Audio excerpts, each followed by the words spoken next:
Bienvenidos sean ustedes, psiconautas, a este podcast de ciencia y filosofía, en el que, pues de vez en cuando, yo, el profe Verde, estaré contando acá a mi amigazo Dimonagrio algunos temas de ciencia y tecnología, y en cambio, él a mí me sorprenderá con algunos temas de la sociedad humana, la mente y la filosofía. Cuéntame, Lee, ¿con qué me vas a sorprender el día de hoy? Mira, antes que nada, David, quiero decir por qué decidí no peinarme el día de hoy. ¿Ah, no? Y es que caí en la conclusión de que peinarse es una construcción social, güey. Ah, Y es que Espera, ya hemos hablado de que la realidad, desde el punto de vista humano, es una construcción social.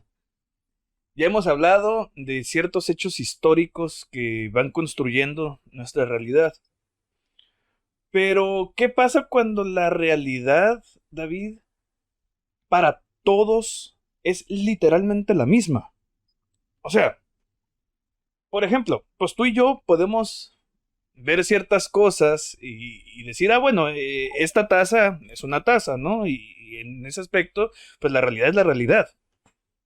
ok. Pero ¿qué pasa cuando todos pensamos igual, cuando todos sentimos igual y cuando todos nos comportamos igual?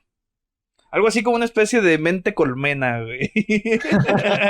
Me estoy imaginando, de hecho, como una novela distópica. Acá, Pues ¿no? algo así. Algo así suena lo que te voy a contar hoy. Alguna novela de fantasía o de ciencia ficción, David. Y es que este, hace varios siglos,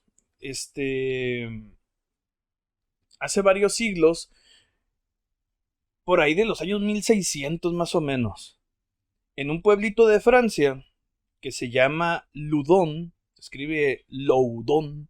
Ahí lo voy a poner en las imágenes, ¿no?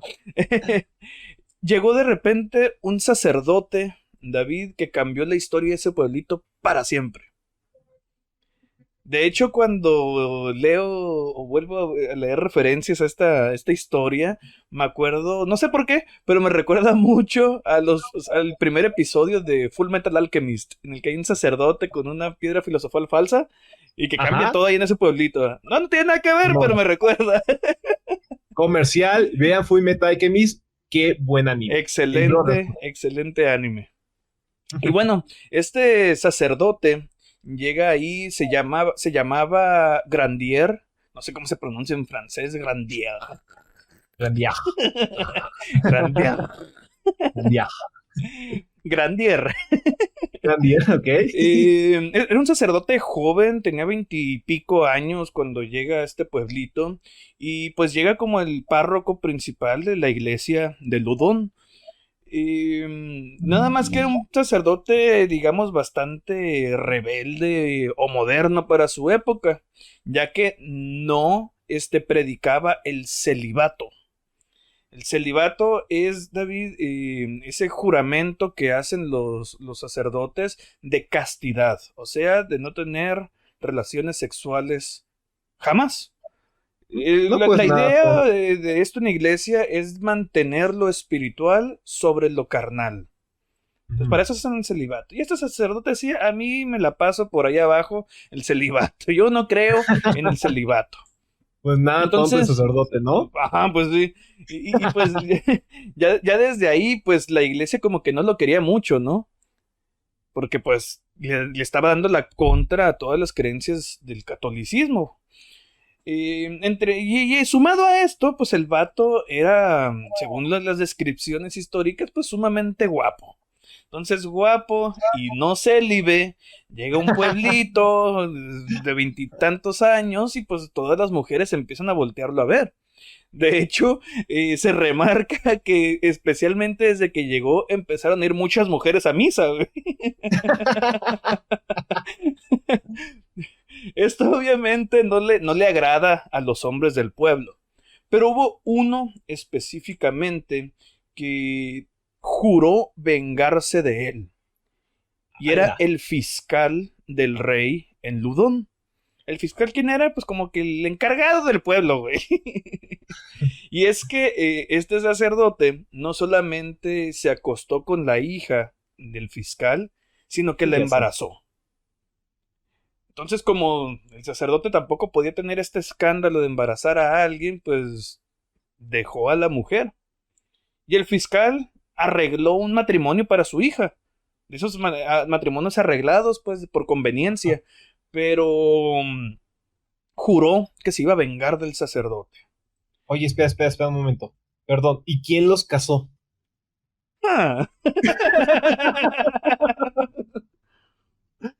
No había pensado en eso. Se vuelve más chueco si lo piensas. Está buenísima la novela, y continúa, por favor. Está buenísima la novela. Pues vamos a cambiar de locación en la novela. Ahí mismo en el pueblo de Ludón, como en los poquitos años de que llegó este padre, se fundó un convento para monjas. La madre superiora de este convento se llamaba, bueno, su nombre de monja era Juana de los Ángeles. No me acuerdo, no me sé el nombre en francés, estaba muy difícil y decidí omitirlo. Pero esta Juana de los Ángeles le pidió a Grandier que fuera el sacerdote con el cual las monjas se confesaban, pero él lo rechazó, no le interesaba ese puesto, ¿no? Se dice que esta Juana de los Ángeles lo que quería era estar más cerca de él, pues le gustaba. Quería que estuviera ahí metido el sacerdote en el convento, pues. Al rechazarlo, pues tuvieron que buscar a otro sacerdote, de nombre Miñón, así como el filete Miñón, igualito. Se me antojó. Así, es como el filete Miñón. Ajá. Lo curioso es que desde que llegó Miñón al convento, empezaron a ocurrir cosas bien extrañas dentro del convento. Empezaron las monjas a ver esferas de luz, veían siluetas y se sentían observadas todo el tiempo. Cuando el obispado, los obispos decidieron investigar qué estaba pasando en este convento, pues llegan a un grupo de sacerdotes a investigar y llegan a la conclusión de que la madre superiora, que es Juana de los Ángeles, y las 16 monjas que ahí vivían, habían sido poseídas. Y es que empezaron a tener actitudes bien extravagantes, así como que movimientos muy exagerados al caminar y todo, pues. Entonces, como cualquier posesión en una película. Ajá. Entonces decidieron hacer una serie de exorcismos. Y de hecho, a la madre superiora le sacaron como 15 demonios. ¿Qué demonios? Entre ellos, Astaroth, Belial, Leviatán y un montón de nombres de demonios que quién sabe dónde sacaban, ¿verdad? Yo no me sabía de Beelzebú. Y entre las declaraciones que hizo la madre superiora, dijo, así mientras la estaban exorcizando, dijo que el que las había embrujado había sido Grandier. Yes. Que cuando se abrió el convento, Grandier había llevado un ramo de flores al convento y que dentro de ese ramo se podía ver el acuerdo que había hecho Grandier con el diablo. Entonces, ¿qué pasa? Que a Grandier, pues como te comentaba, ya no lo querían en la iglesia. ¿Por qué? Porque no era célibe y era medio rebelde en muchos aspectos. Al mismo tiempo, pues de ahí se agarra el fiscal también, ¿no? Queriéndose vengar y empiezan a hacerle todo un juicio muy injusto, vaya, de que Grandier había hecho un pacto con el diablo y había embrujado a estas 17 monjas, incluyendo a Juana. ¿Qué pasa? Que Grandier es condenado. Es condenado a la hoguera, lo queman vivo, incluso le rompen las piernas antes de quemarlo y se quema, se muere ahí Grandier, ¿no? Una situación que más que embrujamiento, más que posesión, fue coincidencia, ¿no? De una conspiración contra Grandier y al mismo tiempo algo que estaban viviendo las monjas. Ahorita no nos interesa la parte conspiratoria, no es un episodio de conspiración de la política católica, que estaría muy padre, pero no va por ahí, sino qué pasó con las monjas, David. ¿Por qué las 16 monjas, bueno, las 17, incluyendo a Juana, empezaron a tener estos comportamientos extraños y estas alucinaciones? Y es que no es el único caso registrado, David, donde un grupo de personas empiezan a comportarse de manera extraña todas al mismo tiempo. Vamos a dejar la historia de Ludón a un ladito, ¿no? Y de manera muy rápida, David, te voy a contar algo que pasó unos cuantos años antes, como 100 años antes, en 1518. O sea, me agarraste con la novela buenísima que se convirtió en un thriller de terror psicológico y ahora me vas a dar la precuela. Pues no están directamente conectados, más bien es un caso totalmente independiente, pero de una situación donde un montón de personas se empiezan a comportar de manera muy extraña. Y es que en 1518, en Edimburgo, pasó la epidemia del baile. ¿Qué es una epidemia, David? Tú que sabes mejor que yo de eso, ¿qué es una epidemia? Pues es cuando pues, hay un contagiadero, ¿no? De alguna enfermedad en una zona específica.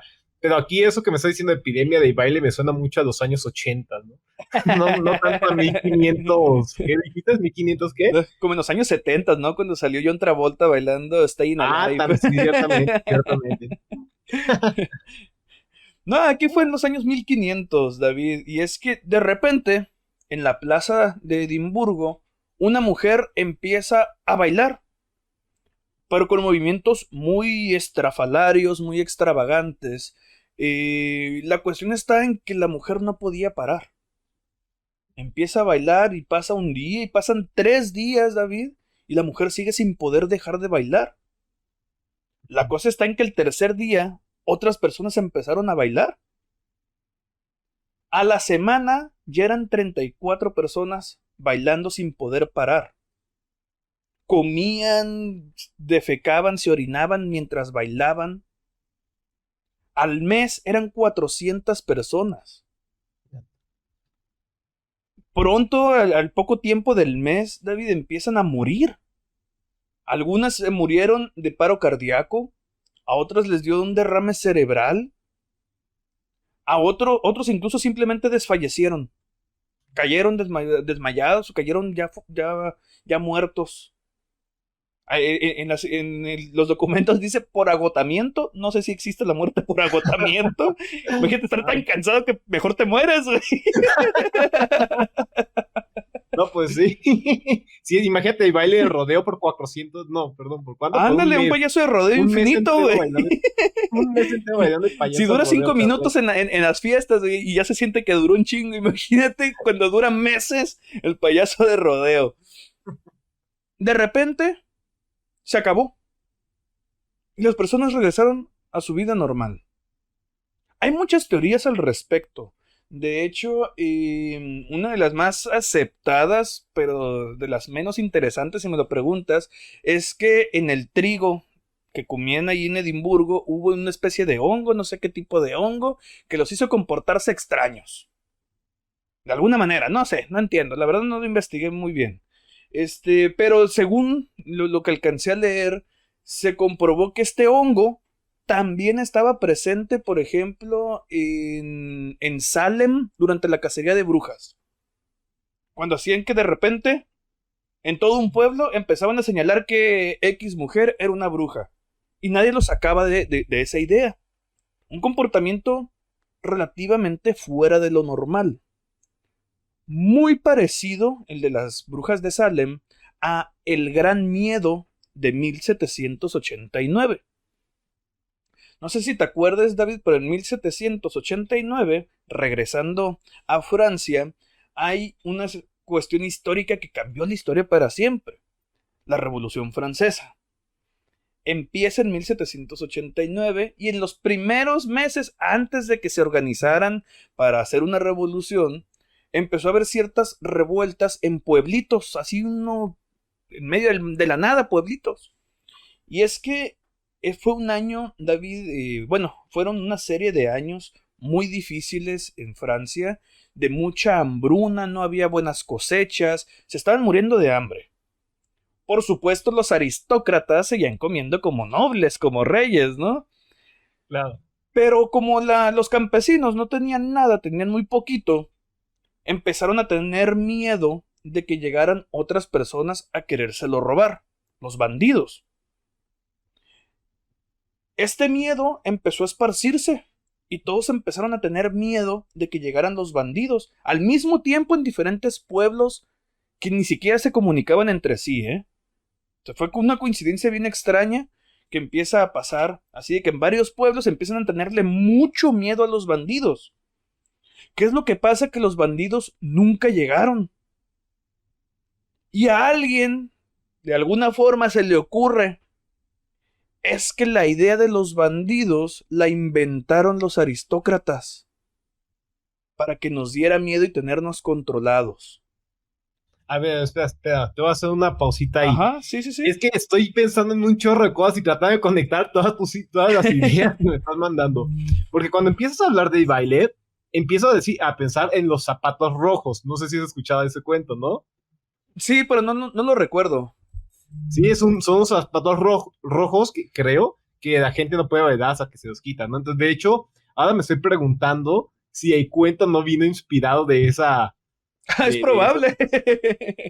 Estaría interesante investigar eso, ¿no? Entonces, yo estaba pensando en zapatos rojos, luego de repente cambias a algo y me haces pensar en la serie nueva esta, la de Last of Us. Ajá, con el hongo. Ajá, ¿no? No, como comentabas algo de los hongos y ahí dije yo, ¡ah! Pero ahora me estás hablando otra vez como de esto de que las ideas empiezan a surgir en varias partes, ¿no? Uh-huh. Y volvemos a lo que me decías al inicio, ¿no? De algo como una especie de como de mente colmena, ¿no? Ándale. Entonces, me estás como que guiando por un rumbo sinuoso, pero a ver, ¿qué pasó entonces acá con esto de los bandidos? Pues esto de los bandidos, como nunca llegaron, empezaron a decir: es que los aristócratas inventaron ese rumor para mantenernos controlados. Eso no es como que todavía hay gente actual, ¿no? Que es el gobierno nos quiere mantener controlados. Y de ahí salen las conspiraciones, ¿no? Y esto de la Revolución Francesa, nomás para situarme de la época, ajá, ¿es lo mismo de lo de que coman pasteles o esa es otra diferente?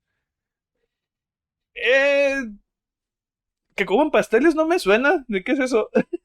No, o sea, es que como que recuerdo que hubo una Revolución Francesa, pero no sé si es la misma de la que estás hablando tú, que hace kaboom cuando a la reina dice, no, es que la gente no tiene pan, ¿no? Ajá. Y que ella contesta, pues que coman pasteles. Sí, ¿no? probablemente sea la misma, porque sí era la cuestión del pan, el pan simbólico, ¿no? De que no tenían nada que comer. Así Probablemente es. sí sea la misma. Pero aquí estamos hablando de que eso del pan sucedió en París y fue cuando se estalló ya la revolución como tal. Esto es un poquito antes. Estamos Okay. en pueblitos, no en la capital de Francia. Estamos en pueblitos que trasladan su miedo a los bandidos a un enojo sobre los aristócratas.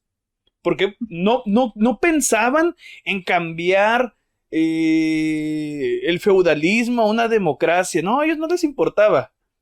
No querían eliminar la aristocracia. Querían matar a ese aristócrata en particular que los había engañado, entre comillas, con la historia de los bandidos. Y entonces en muchos pueblitos empiezan a haber estas revueltas en contra de los aristócratas. Y a los pocos meses ya se vuelve generalizado, conecta de alguna manera todo con la Revolución Francesa, ¿no? Punto y aparte. Vámonos hasta el año 2007. Qué buen año. Y más cerquita de donde tú estás. No tan cerquita, pero está cerquita. En Chalco.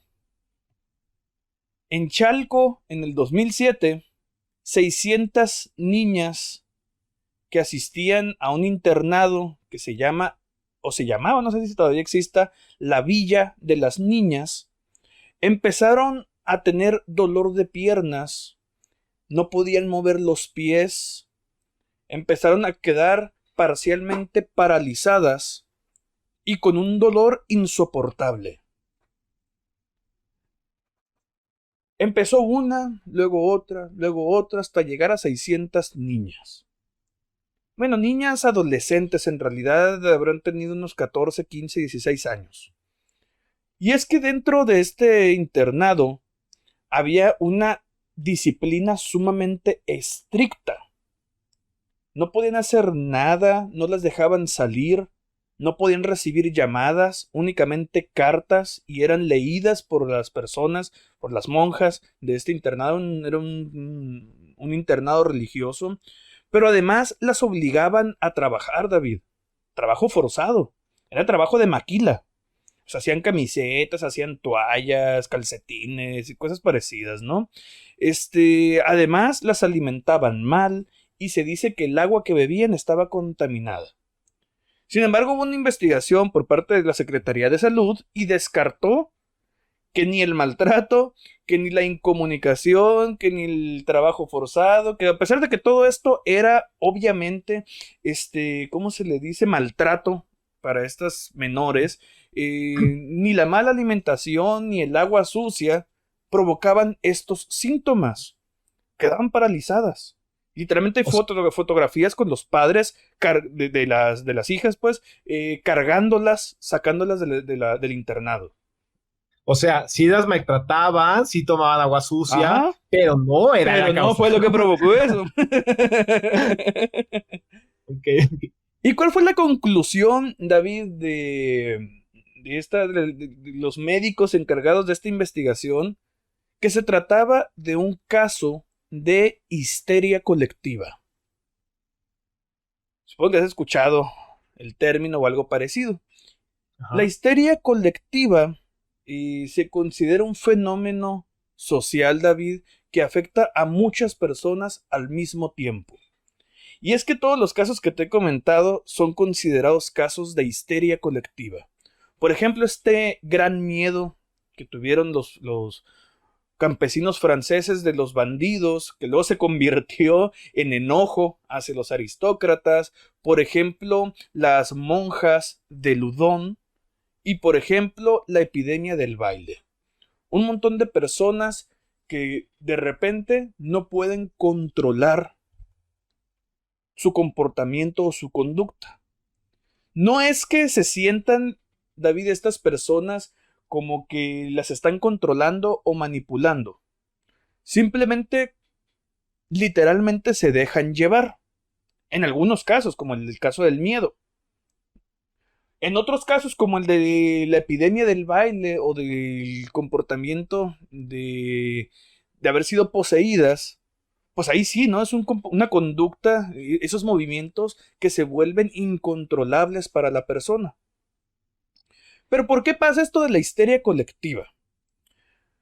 Hay algo que se llama las masas. No sé si lo he escuchado hablar cuando se refieren a un montón de personas reunidas y le dicen la masa de personas. Por ejemplo, es bien común ahí en Ciudad de México cuando están las manifestaciones, ¿no?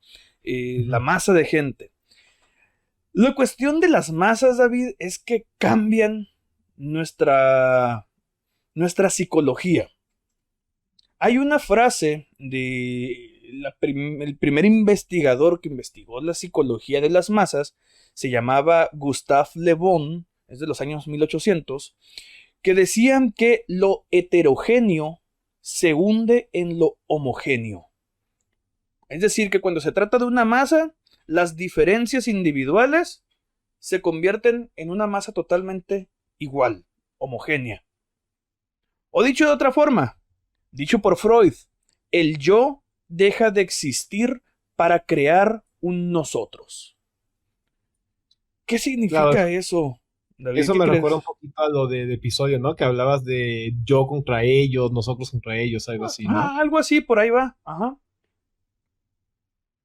Cuando el yo deja de existir para convertirse en un nosotros, significa que ya no importa lo que yo sienta individualmente, lo que yo piense individualmente.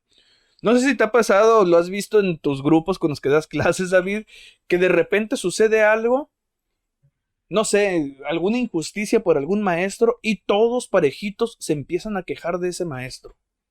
Sí. Nunca ves a los grupos tan unidos como cuando es para quejarse de un maestro.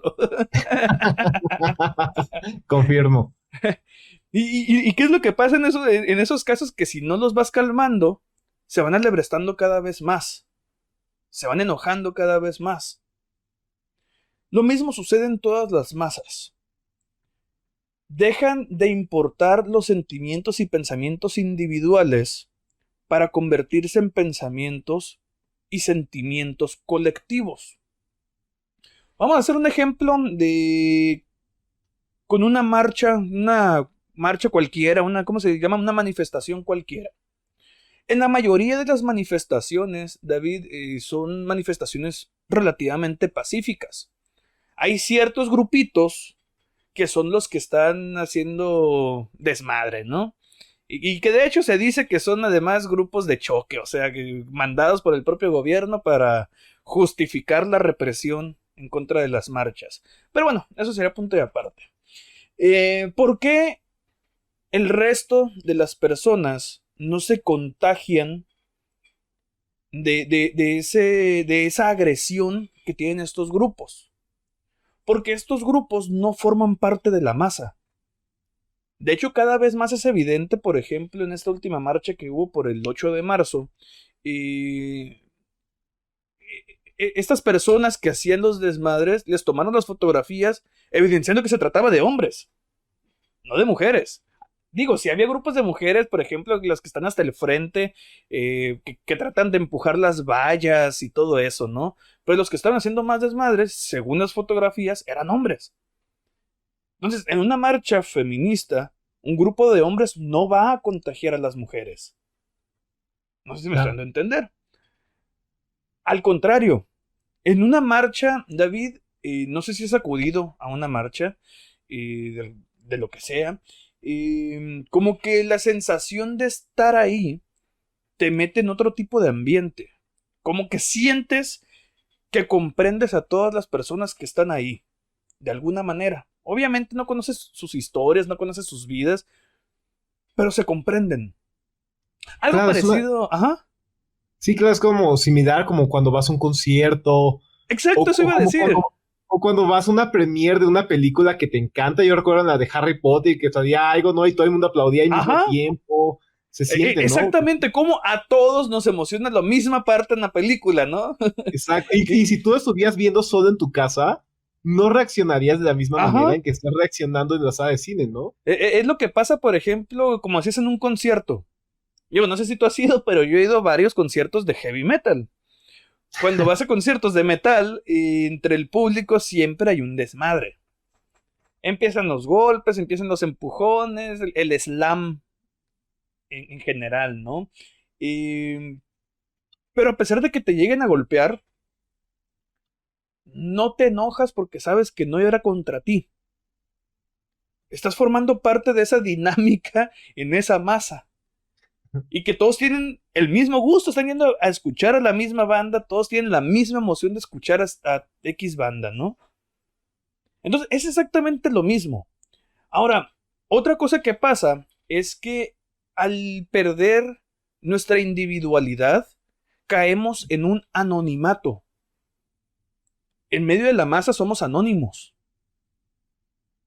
Por eso es más fácil también actuar a veces en masa que de manera individual. ¿Qué pasa con los mismos grupos en las secundarias, David? Cuando quieren quejarse de algún maestro, quieren ir todos juntos. Claro. No quieren ir 2 o 3. Porque cuando van en grupo, se siente ese anonimato de sentirse protegido, de no sentirse directamente observado o señalado. Lo mismo sucede en las masas. Un ejemplo para entender esto con otra manifestación y una muy importante para nosotros en México, David, en las manifestaciones del 68. Hubo una manifestación en 68 que recordando, pues son estas manifestaciones de los estudiantes en contra del gobierno, ¿no? Que desembocó como casi todas las marchas en Ciudad de México en el Zócalo. Y entonces estaban pidiendo que saliera el presidente Díaz Ordaz para exigirle ciertas demandas, que eran las demandas del movimiento del 68. Nunca salió el presidente, pero en ese anonimato que te da la masa, alguien empieza a gritar, y si no sale, no nos movemos. Imagínate, en una manifestación, una voz que se deja escuchar de esa manera, y si no sale, no nos movemos. Y lo repite, y si no sale, no nos movemos. Y de repente son más voces y más voces hasta que todo el Zócalo está gritando, y si no sale, no nos movemos. En esa ocasión, pues sí se movieron, ¿verdad? Porque este hijo de su puta madre de Díaz Ordaz sacó tanques para sacarlos del Zócalo, ¿no? Literalmente los empujó con tanques. Pero bueno, el punto es ese contagio de sentirse invencibles. Y es que en una masa te sientes así, invencible, David.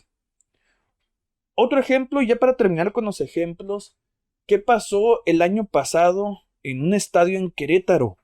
No sé si te acuerdas, un partido de fútbol donde hubo literalmente una pelea campal entre las aficiones de dos equipos. Y uno se pregunta cómo en un evento deportivo puede terminar en personas hospitalizadas, en personas a punto de morir, solamente porque le van a otro equipo. Y es entonces cuando inician ese tipo de peleas en los eventos deportivos, te das cuenta cómo las personas se van contagiando. Son unos cuantos, los que van con la intención de agredir a los aficionados del otro equipo, y de repente es medio estadio peleando. O las típicas peleas de cantina en las películas del viejo oeste. Sí, ¿no? De repente uno le rompen una botella en la cabeza y está toda la cantina peleando, ¿no? Peleando, sí. Por eso mismo es que las masas son un fenómeno bien interesante y que no hemos terminado de entender. No hemos terminado de entender hasta qué punto se pierde esa individualidad o en qué momento vuelve la individualidad. Porque algo que sí está comprobado es que el estar en masas, dentro de una masa, vuelve muchísimo más probable que hagas cosas que nunca harías en individual. O sea, por ejemplo, ha habido muchas investigaciones y entrevistas con estos pleitos entre las aficiones de los equipos de fútbol. Y en entrevistas, algunos aficionados han dicho, es que yo no me comporto de esta manera. Y le echan la culpa, no sé, al alcohol, a la cerveza o algo, y dicen, es que fue el momento, me metí a la pelea en el momento, pero no es algo que yo haría. Y es verdad, la masa, ese anonimato que te da la masa, hace que hagas cosas que no harías cuando te sientes observado. Oye, Di, pero aquí hay algo que no comprendo yo, porque todo esto que me estás comentando me hace pensar que son cosas que en efecto la persona como individuo no haría, pero en esos ejemplos de fútbol, de la cantina, de conciertos, siento que en parte es algo que está dentro de ti, ¿sabes? O sea, algo que individualmente no harías, pero porque algo te detiene. Ah, Pero claro. en el fondo como que sí quieres hacerlo, pero Ajá. no lo veo en el caso de bailar hasta morir, o de que te duelan las piernas, o de estar poseído, o sea, no lo veo tan Ah, ya, claro ok, ahí, ok. y eso es lo que lo Ajá. hace tan interesante, ¿no? Mira, por ejemplo, en el caso de las posesiones, estaba la parte de no querer ser vistas viendo al sacerdote. Están en un convento, son un montón de mujeres en un convento y un sacerdote guapísimo en el pueblo. Pues está la parte represiva, David, de tener que reprimir tu sexualidad. De hecho, en todo lo que tiene que ver con las religiones se mueve mucho la parte de la represión. Entonces, el sentirse vigiladas, en este caso por Dios, que está en todas partes, es omnipresente, omnipotente, pues es el encubrir ese pecado, ¿no? El pecado del deseo. En el caso, por ejemplo, de los bandidos, pues es esta cuestión, ¿cómo se le llama? Paranoica, de que van a llegar los bandidos. En el caso de la epidemia del baile, no tengo una hipótesis porque no se sabe qué pasó. Hace mucho. Simplemente alguien se paró a contar a las personas que estaban bailando y a lo mejor hasta se contagió también, ¿no? No hay un registro tal cual de qué pasó. En eso, por eso, una de las hipótesis más aceptadas es la del hongo. Ujú. Es la del hongo. A lo mejor fue el hongo, quién sabe. En el caso de las muchachas estas de Chalco, son igual un montón de mujeres encerradas, reprimidas por la fuerza, no solamente de su sexualidad, sino de su interacción con las demás personas, sus vínculos con las demás personas también, ¿no? Y además del saberse, pues violentadas en muchos aspectos, ¿no? Con la comida, con el agua, con el trabajo forzado, etcétera. Muchas veces, David, este tipo de reacciones, hablando de individuos, son reacciones defensivas. Es decir, nos defendemos de lo que está pasando a nuestro alrededor. Si además somos muchas personas viviendo exactamente lo mismo, como en el caso de las muchachas estas de Chalco, ¿qué es lo que pasa? Que empiezo a imitar, entre comillas, lo que le pasó a la otra muchacha. Y entre más, como son iguales, les está pasando lo mismo, están en la misma situación, se empiezan a comportar igual. Pero no es que lo busquen hacer. Es una especie de imitación, entre comillas, digamos, inconsciente. ¿Qué pasó en Edimburgo con la epidemia del baile? ¿Quién sabe? Pero algo tuvo que haber pasado para provocar esto. En los demás casos, pues yo me imagino lo que te acabo de comentar, ¿no? Entonces, son un montón de personas identificándose entre sí, sintiéndose iguales. Me acordé de otro ejemplo. Hubo una marcha, un 8 de marzo, hace como unos 5 años creo, en Guadalajara. Una marcha de la que nadie se acuerda. Y creo que es el punto, que nadie se acuerda de esa marcha. Era una marcha feminista donde no hubo paredes pintadas, no hubo vidrios rotos, ni siquiera hubo carteles, no hubo gritos. Simplemente eran un montón de mujeres marchando por la calle sin ningún ruido. Yo me imagino que ese momento, estar ahí, debe ser una sensación bien extraña. No, no me imagino a ese montón de gente, de mujeres marchando en absoluto silencio. ¿Qué pasó? Que esa marcha se olvidó.